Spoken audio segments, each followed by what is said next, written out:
beautiful praise. You know, it's funny, most of the churches do recording, and you know how you have your opening words, but that's the one I've come, recording in progress. Or now when church is over, recording has ended, as opposed to go in peace. So there we are. So good morning and welcome to the First Unitarian Universalist Church of Niagara Falls. I'm Susan Frawley, and it is my honor and privilege to be in your pulpit and to see all of you, because I don't think I've seen you since June, which is a long time. So it's nice to be here and see your faces and to be in this space as well. And before we, let me just look. I'm used to announcements being, announcements are the same. Sorry. Let us begin with our land and social justice acknowledgements. The land that our church sits upon was stewarded by the Haudenosaunee tribe, a proud and honorable people, and we give praise and we give thanks for their stewarding and for this space that we call holy. As Unitarian Universalists, we are a social justice loving faith, and it is our pledge to side in love with all who are marginalized in society. Towards that end, we pledge to be allies, to be educated, and to use our voice and our vote to side with that which is right. And so at this time, I call us all to be present. You can put your cell phones into worship mode and to take a moment just to breathe in the air, the energy, and the space of this sanctuary before we begin.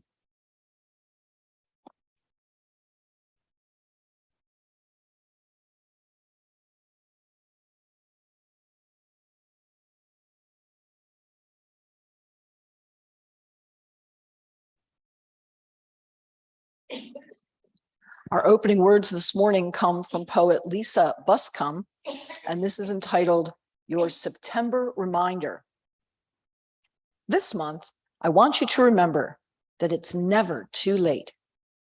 It's not too late to start a new dream, to make a new friend, to discover a new passion, to change your style, to realize you are worthy and you deserve the same love you so freely give to others, to put yourself first, to fill your cup each day, to find new love, to be kinder to yourself, to discover the beauty of the small moments, to make beautiful new memories, to start again, to learn something new, to believe in new beginnings, to be here.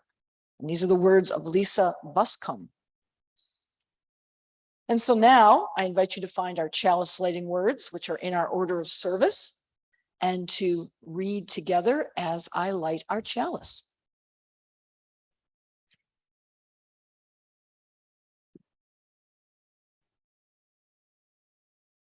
Okay.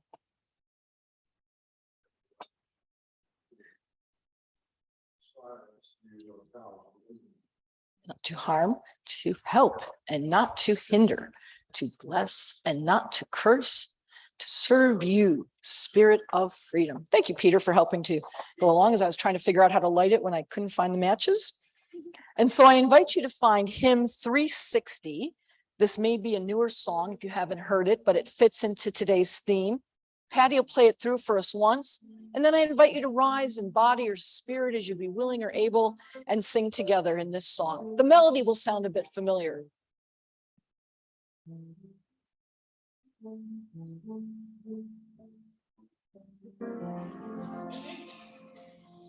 Here we have gathered side by side. Circle of kinship, come and step inside. May all who seek here find a kindly word. May all who speak here feel they have been heard. Sing now together this our heart's own song. Here we have gathered, called to celebrate days of our lifetime, matters small and great. We of all ages, women, children, men, infants and sages, sharing what we can, sing now together this our heart's own song. Life has its battles, sorrows and regret, but in the shadows, let us not forget. We who now gather know each other's pain. Kindness can heal us. As we give, we gain. Sing now in friendship this our heart's own song. Please be seated. Thank you for participating in that song. It seemed to fit for today. It's not always something that people know as much about. So it is our tradition and part of our ritual each Sunday to take time to honor our joys and our sorrows. And so, oh good, it's already lit. And so I'm going to invite you to come forward. I'm going to turn this off in a moment so I don't squeak. And to light a candle or to place a stone in the vase if you're doing a remembrance, and to share with us in a soundbite your joys and sorrows. I'm just going to light this candle and share with you. I bought a house and we're going to be moving in November. We'd been renting a house in Amherst, and it's still in Amherst, but more about it in November when we move in. So I invite whoever would like to come forward and to share.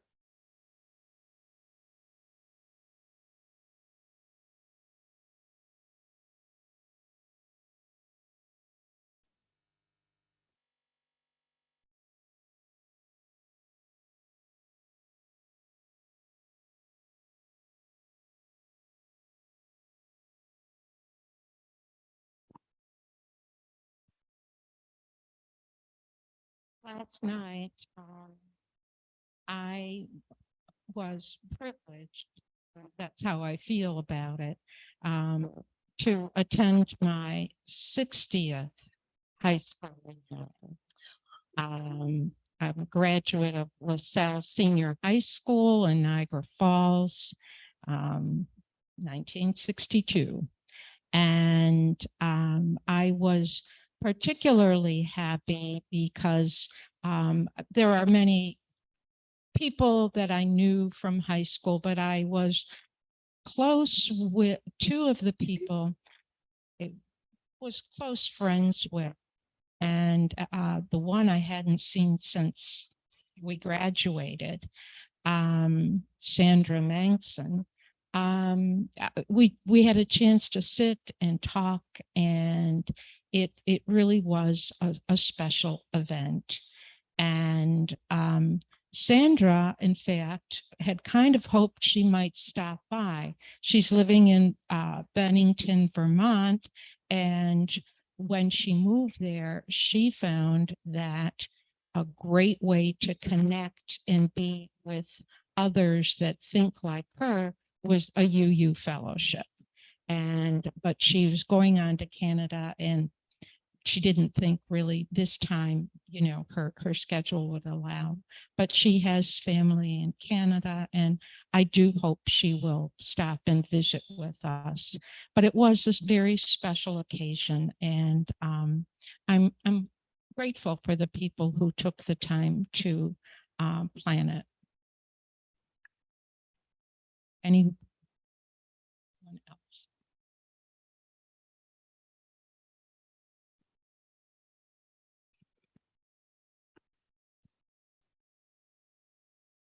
This is just a little bit of a concern. Understand it's COVID. So she's not going to be with us today. She doesn't want to spread it in case she has it. She's testing negative, but and that's the latest in poor Teresa's saga.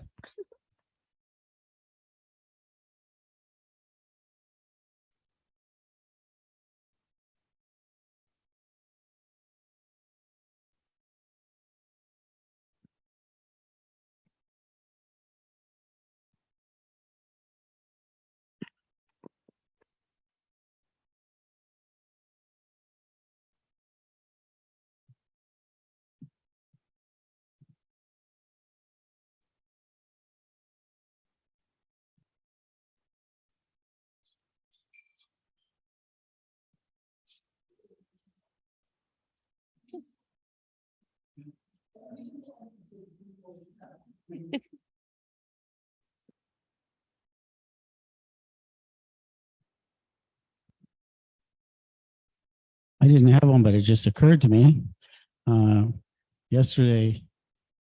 What was that called, Patty, that we had? Yeah. Oh, Porch Fest. Porch Fest. I'm And- tuckered out, actually. And thank you so much. That was so nice what we put together. And she allowed me to talk about, Star Trek and stuff. And I was so afraid to bore the audience, but apparently they liked it. So, but I just want to thank Patty for all she does. She keeps, the church secure and, cleans, things like that. And thank you, Patty, for everything. Nice. Thank you.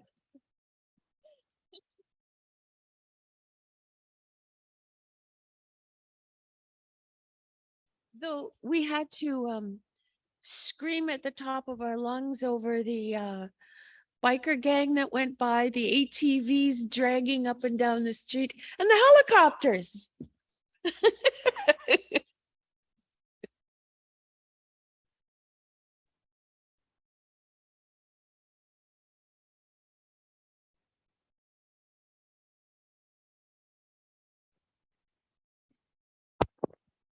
Oh, that's not good. Does anyone else have any joys or sorrows or concerns that they wish to share? Make sure this isn't secure. So for all that has been shared, that which has been spoken, that which is in the hearts and the minds, to all of this, we give our best intentions, our best energy and blessing. Amen and a women. And so in using the UUA spiritual practice theme, which for this month is belonging, I want to share with you an adapted version of an essay that was written by the Reverend C. Leon Hopper, and it is called The Art of Ministry. And this is one portion of it that was called Ministry is in Presence. Soon after I was settled in my first church, I quickly discovered all my learning did not equal being a minister. I began to ask myself, what qualities are needed for effective ministry? From a practice and reflection of 50 years, I have learned that ministry is grounded in the quality of presence.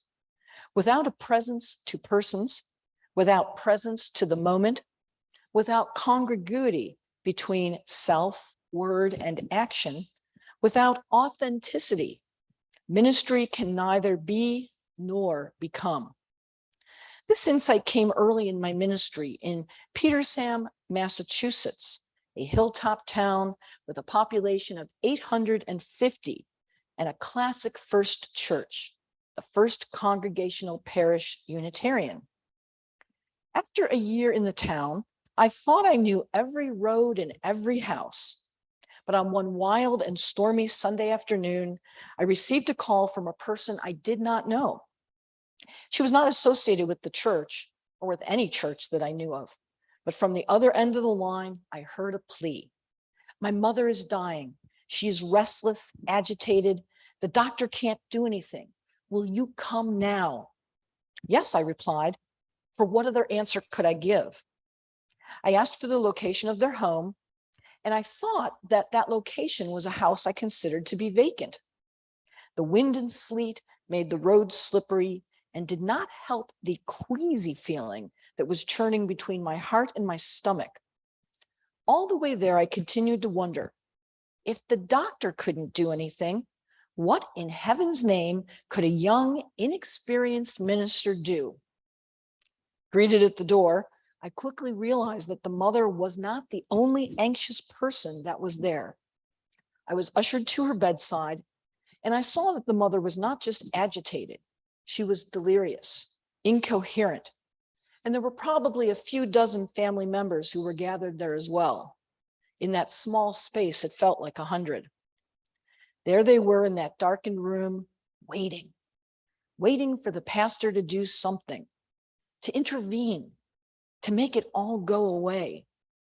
And all of my rational, humanistic, Unitarian education that I got during my CPE days did not prepare me for this moment. I looked into the room, into the eyes of a caring and bewildered family. I touched the bedside of the thrashing mother and did the only thing possible I could do. I prayed, a prayer of gratitude for the life which was present, for the love which had been given, for a release from suffering and pain. It was not a long prayer, and when it was over, amen was pronounced, and a prayer response seemed to come from the mother's lips. And though we could not comprehend the words, we sensed by tone and cadence that the prayer had been heard and answered. Calmness had settled into the room, and after that I left. 2 days later, the family called to thank me for my visit and to tell me that their mother had died peacefully. I was humbled to recognize that ministry at its core is about presence. It's about being here. And those are the words of the Reverend C. Leon Hopper. And so now I invite you to participate in our offertory, which goes to serve the good works of this church. And Patty's going to grace us with a song.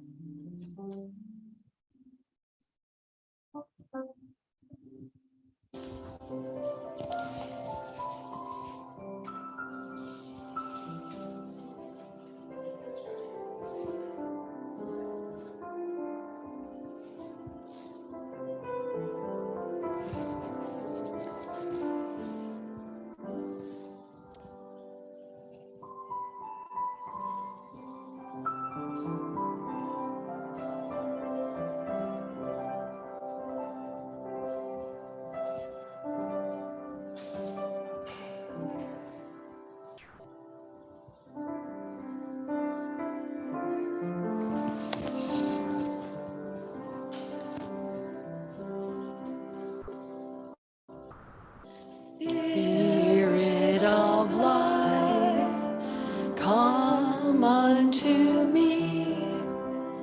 Sing in my heart all the stirrings of compassion. Blow in the wind, rise in the sea, move in the hand, giving life the shape of justice. Roots hold me close, wings set me free. Spirit of life, come to me, come to me.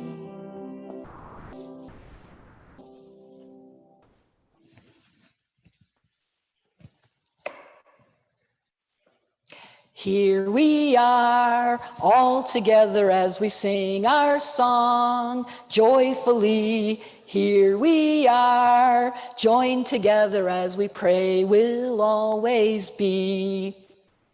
Does anybody remember that song from childhood? Maybe, maybe not. So it was the first song that I ever heard at the folk mass at the Catholic church that I attended as a wee Catholic schoolgirl. It had a bouncy beat. It was so different than the seemingly Gregorian chants that we sang at regular mass. And I loved singing it. It made me happy. But I never thought about the words. And like so many rotely learned and repeated Catholic hymns or songs or prayers, I just sang and said whatever was required. But here we are, all together. And this morning, we are here together. And like that song of old, whose lyrics speak about joining his friends, about celebrating kinship, making freedom for all, and being ready to lend a hand, which are all tenets of our UU faith, here we are this morning. It is almost fall. Actually, it is fall because September 22nd was when summer ended, so it is fall. We are in fall. As the temperatures go up and down, sometimes it feels like it, sometimes not. As I hear it's going to be warmer later than the end of next week. But this morning, and even yesterday, if you were outside, the air had an autumnal feel to it, a smell, a crispness. And as we know that smells often bring back memory, in smelling that air, it brought back memories, at least for me, of childhood, of sweaters, of leaves that are going to be falling soon and the things that can come from that, even the pumpkins that have been put on the front porch. And of course, football has started. Not everybody's a football fan, but for those of us who are, this is a joyful time. There's apple cider at the mills and in the stores. For our youngsters, school has started as well. Here we are in this time. In a time where we work to try to show up in our most authentic selves, harvesting all of our learning and experiences into the manifestation and presence of who we think or want ourselves to be. And that's a normal thing. It's what most people do when they're here or there. We want to sing our song joyfully, even if there are other factors like past traumas, learned behaviors, things that maybe don't suit us anymore, biasness, informed opinions, or sorry, biasedly informed or uninformed opinions, unhealed hurts. We yearn to be here in fullness and wholeness. And just like the harvested corn crop, it is only when we reach our peak that we can be a holy offering. If we're picked too soon or too late, we will not be in the most desired state of grace or presence. And we are just like this, except different than the corn.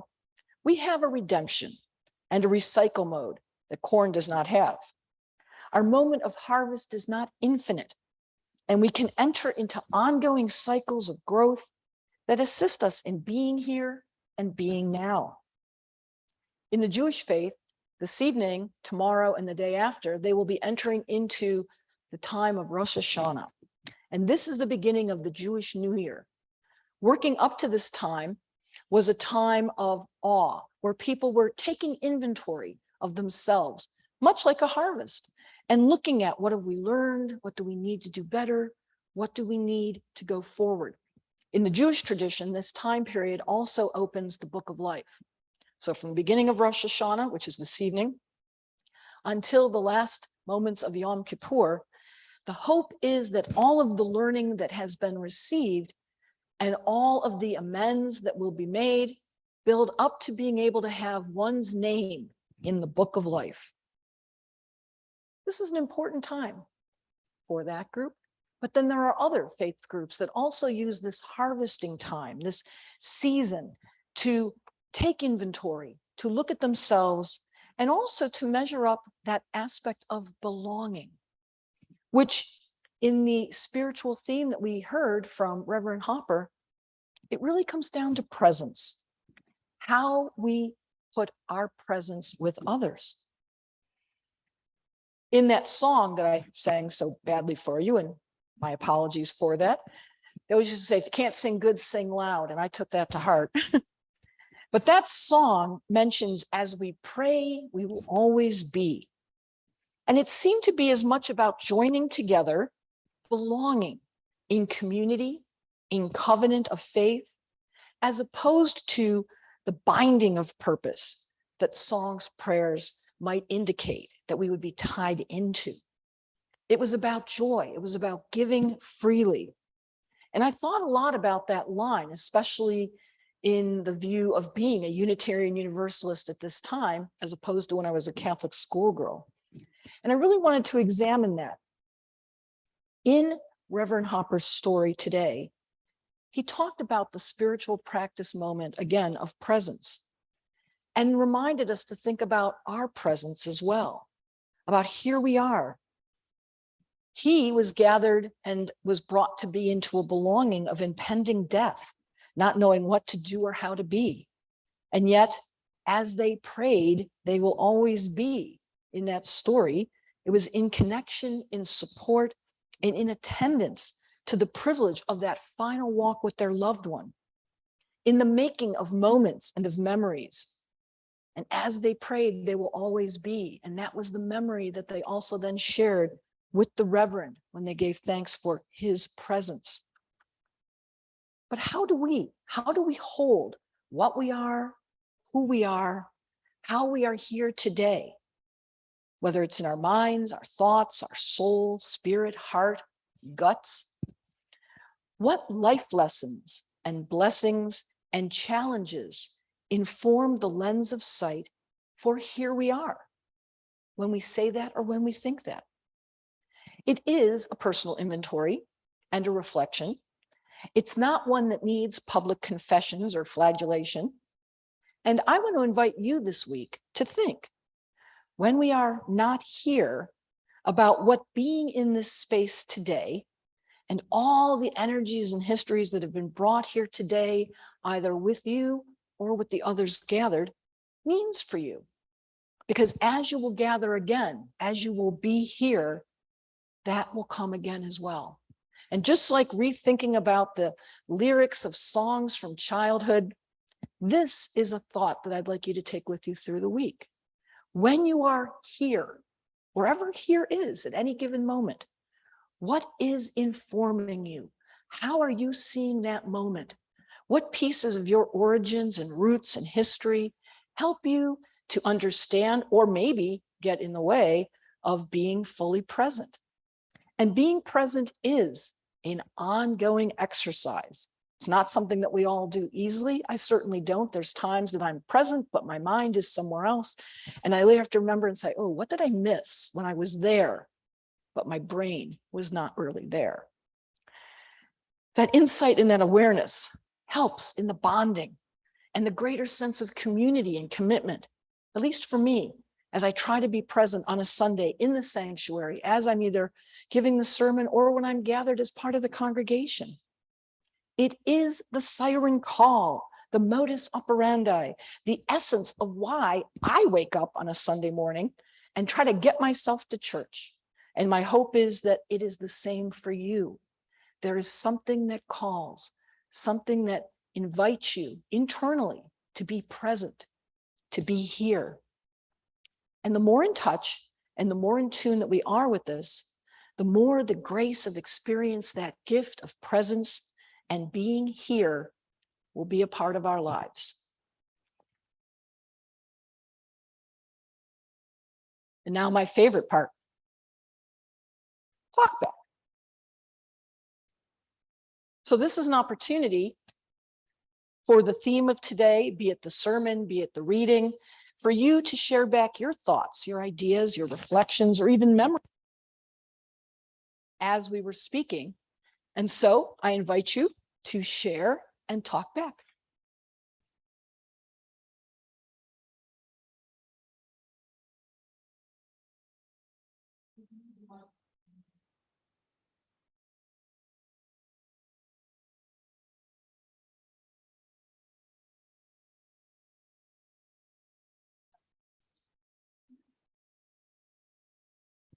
So I just have a question today.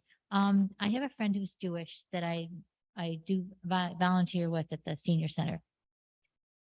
And I don't know, I don't understand the Jewish holidays, but I need to start understanding them better. So I wonder if you could talk back to me and tell me how I respond to her because Sure. I don't understand when it starts. I don't understand when it finishes. And I don't always understand what my response should be Yeah. to people who are Jewish. Maybe you could talk back to me today. Absolutely, and I'm happy to do that. So this evening is what's called Erev Rosh Hashanah. It's the evening before, and so many holidays start with the evening before at the sunset and then go forward. And Rosh Hashanah is the marking in the beginning of the Jewish New Year. There's a variety of prayers that are done. There's rituals of prayer. There's also the blowing of the shofar that I wish Max was here. He's been here in the past. Some of you have heard him blow that. He's going to be blowing it at the temple with his mom today. But it's that signifying for the Jewish faith that, again, another year has started. In our American culture, our New Year starts January 1st, but for many other cultures, it really connects with that harvesting. So the Jewish calendar doesn't follow the same as like an agrarian calendar or other would. Similarly, neither does a Muslim calendar or others. So this is the marking. How would you greet someone or say something? You could say, have a sweet new year, because that is what is hoped for. The image of apples and honey or foods that contain those are often part of the festive meal rituals that take place for Rosh Hashanah as well. Or people will just have cut apples and dipping them in honey and say, you know, have a sweet new year. Or you can practice it. You could say to them, Shana Tova. And Shana Tova means good new year. But even just saying, may you have a sweet new year. I wish you a sweet new year. That is more than enough. You don't wish somebody really a greeting at Yom Kippur. That's a more somber time. It's a reflective time. It's actually the closing of the book of life, which is deemed to be open this evening, with the hope that everyone then is encased in that book of life. Some might say is a phrase called Yom HaMeah or Yom Sameach. But you could just say to someone, if you know someone who's Jewish and they are honoring Yom Kippur, you could say, I wish you a meaningful fast, because for Jews who are observant, they fast from Erev Yom Kippur until the final, when sunset takes place the next day. And then there's always a feast. Somebody said once, what's the best way to know about a Jewish holiday? It's simple. We're Jewish, somebody hurt us, we defeated them, and then we ate. And most holidays kind of have that same sort of cycle, with the exception of sort of Rosh Hashanah. But it does have the eating. There are various foods that are always connected, or there's a fasting period, and then there's a feast that comes after. So you could say Shana Tova, you could say have a sweet new year. And if it's right before Yom Kippur, you could say to them, I hope you have a meaningful fast. And that way you would be honoring and respecting, and the person will probably go, oh, thank you. Like, oh, I didn't know you knew, or, you know, that awareness. And that's in a nutshell, these particular Jewish holidays. And then there are others. Jewish holidays are sometimes different than others. These are ones that are definitely done in temple. Later in the year, when we talk about Hanukkah, that is not a temple based, nor is Passover, but they're kind of like the big four that take place. And then there's other ones as well. But that's just a little briefing on some of the Jewish holidays. So the New Year doesn't really end tomorrow. This is just the ritual temple attendance and prayers to welcome and honor the beginning of the New Year. But then from now up until the beginning of Yom Kippur, this is that time of considered in the new year, but it's all about the book of life opening. So as the book of life opens, that's the onset of the new year, and its closing then marks, we are now in the new year. And the hope is that your name is in that book of life. Does that make sense? Okay. So yeah, it's like, when is New Year? Yeah, for us, New Year's, it happens on January 31st, and then, you know, December 31st and January 1st is recovering from that. There's been lots of days, like they talk about the days of awe. And these have been the days since August where people prepare. More observant individuals do other kinds of rituals. My kids are Reformed, so they don't get into all that. They don't necessarily keep kosher per se. But for other homes, these would be preparations of food, of the way that the house is decorated or prepared for. But the beginning of the new year, which technically is the Rosh Hashanah component, and then going on until Yom Kippur's book closing, is also about an aspect of making amends. So for Jewish individuals, like one of the things when people are in temple tomorrow or the next day, they'll say different things, laments. And one of them is for the sins that we have done against others, and asking for what we have done to ourselves. And there's a ritual called tashlich. Tashlich is where typically it's breadcrumbs are thrown into a moving body of water. And it's a way of casting out either the recognized, the inventoried sins or aggressions that one has done against another, and the hope that the water carries it off. Well, that was great a long time ago. Now we know if you put breadcrumbs into a moving water, even semi-standing, you're contributing to a change in the flora and the fauna. So some places have done small stones where that's applicable. But a couple of the temples this year are doing what they call reverse tashlich. And they are meeting in a bunch of the waterways, and they're actually going to do beach cleanups and area cleanups, which is kind of interesting. And it kind of works in that same line. But it's the idea of doing an actual act where you are acknowledging inside, you don't have to say things out loud, but that you are making amends, that you are doing something new and different to be worthy and honorable so that your name is in the book of life again for this next year. Yep. Sure. I don't know whether the other Jewish days, whether they're strictly calendar or what, but it seems like the one that you're describing here is quite akin to the season. It's almost a certain range that they can do it. So maybe it's done by Moon cycles. Yeah, it's moon cycles. Last year, Rosh Hashanah was actually the first day of school, or was going to be the first day of school. So many of us had to go to our schools and say, please don't start till Wednesday because the kids are going to miss on Tuesday. So it's never the same date year to year. Pretty much, yeah. I mean, it's in that, the same with Hanukkah. Hanukkah traditionally falls sometimes around between Thanksgiving and Christmas, which is why it's always been called like Jewish Christmas, but it isn't. This year it kind of goes, I think, the week before, but it's moon cycles. Yeah, that's what makes the calendar. Good question. Anything else? I'll be your Jewish scribe for today. Rabbi Seidler used to call me a Jew-you. He said I spent as much time in temple as I did over at my UU church, which was true when you have Jewish children, and I'll own that. Any other talk back or questions that anyone has about any of our themes or ideas?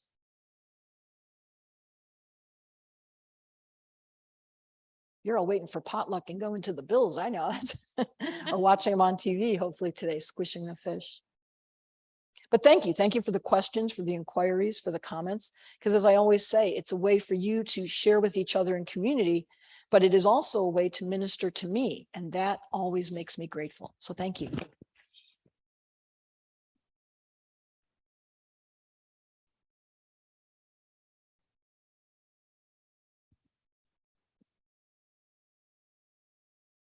So let us find in our great hymnals, hymn number 289, Creative Love, Our Thanks We Give. Patty's going to play us in. And then I invite you to rise in body or spirit as you be willing and able and join in with us.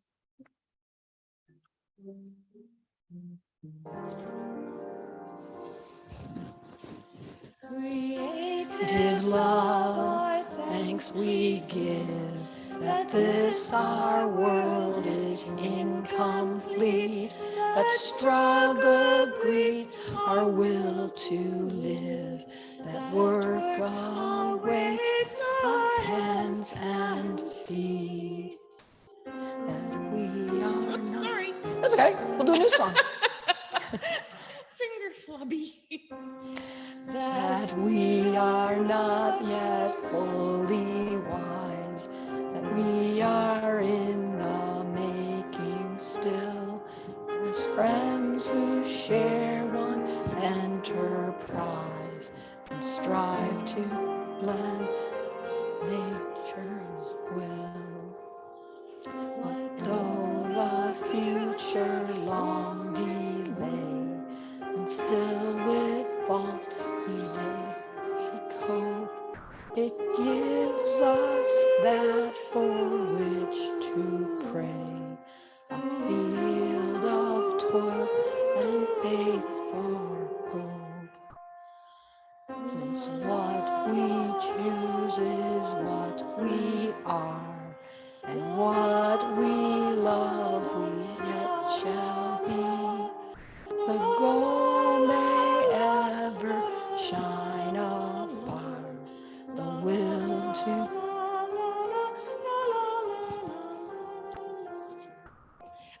Reason sometimes I don't sing because I can't really read the two verses and the music at the same. It's okay, we did fine. Please be seated. It was good.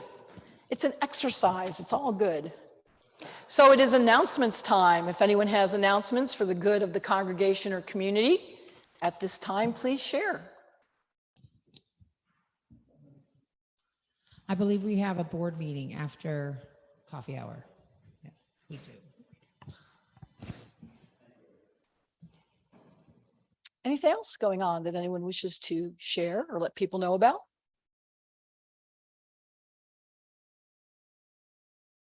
So with that, let me share these closing words and benediction with you. The author is unknown.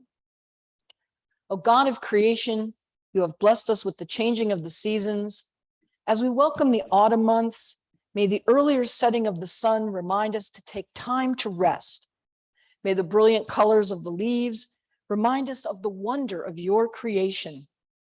May the steam of our breath in the cool air remind us that it is you who gives us the breath of life. May the harvest from the fields remind us of the abundance that we have been given and bounty that we are to share with others.